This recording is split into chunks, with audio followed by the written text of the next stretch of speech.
Zagrebački gradonačelnik Milan Bandić nije došao na optužno vijeće koje ponovno treba odlučivati o osnovanosti ranije odbačene optužnice zbog pogodovanja udruzi U ime obitelji. Zakon propisuje da optuženici ne moraju nazočiti sjednicama optužnog vijeća, no sud im svejedno mora dostaviti poziv, a po riječima odvjetnika Krešimira Krsnika, ročište nije održano zbog neuredne dostave poziva. Bandićevi odvjetnici kazali su da je ročište odgođeno do 5. listopada, a da poziv nije primio netko od Bandićevih suoptuženika. Podsjetimo, USKOK Bandića u aferi Štandovi tereti da je zajedno sa svojim suradnikom Ivicom Lovrićem i voditeljicom Tržnica Zagreb Zdenkom Palac udruzi U ime obitelji priskrbio nezakonitu korist od najmanje 308.000 kuna ustupajući im štandove na kojima su prikupljali potpise za referendum. Podsjetimo i kako je Bandić toj udruzi osim prostora u Zvonimirovoj ulici i 10.000 kuna za plaćanje režija tijekom referenduma o braku za portal Narod.hr nakon samo nekoliko mjeseci postojanja dodijelio 240.000 kuna bez natječaja.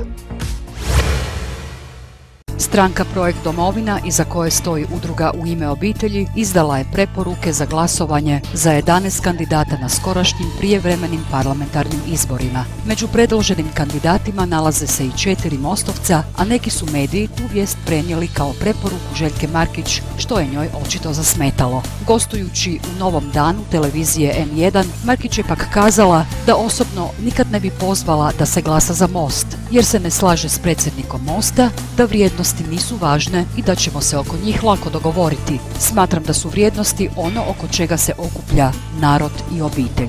Jedno od pitanja odnosilo se i na aferu Štandovi, odnosno zašto je udruga U ime obitelji opet pristala na Bandićevu pomoć tijekom inicijative Hod za život. Markić je kazala kako oni traže potporu kao svaka udruga, ali i da je riječ o politički motiviranom progonu.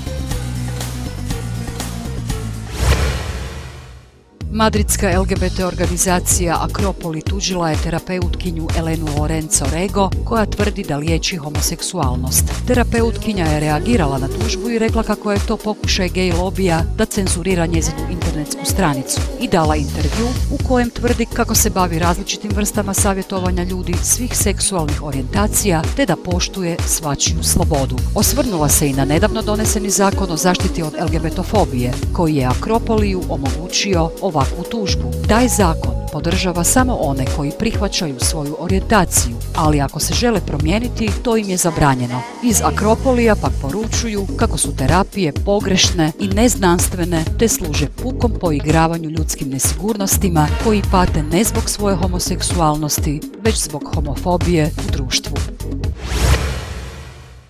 Sredinom sljedeće godine započinje snimanje serijala Grička vještica. Direktorica produkcije Ana Habjanec objasnila je kako se na projektu radi već 3 godine, uključivši odluke o samome sadržaju i stilu, ali i načinu i tempu njegove realizacije. Dodala je i kako su osim Gričke vještice u planu i adaptacije drugih Zagorkinih romana. Poznati scenarist, kreator svjetski poznatih serija iz produkcijske kuće Fremantle, Roland Moore, istaknuo je kako je radeći na ovom projektu puno naučio o Mariji Jurić Zagorki te kako nestrpljivo očekuje trenutak da svijet upozna njezina djela kroz ovaj novi serijal. Radnja Zagorkinog serijala Grička vještica smještena je u drugu polovicu 18. stoljeća u vrijeme progona vještica u Hrvatskoj i čitavoj Europi, a glavna junakinja je kontesa Nera Keglević.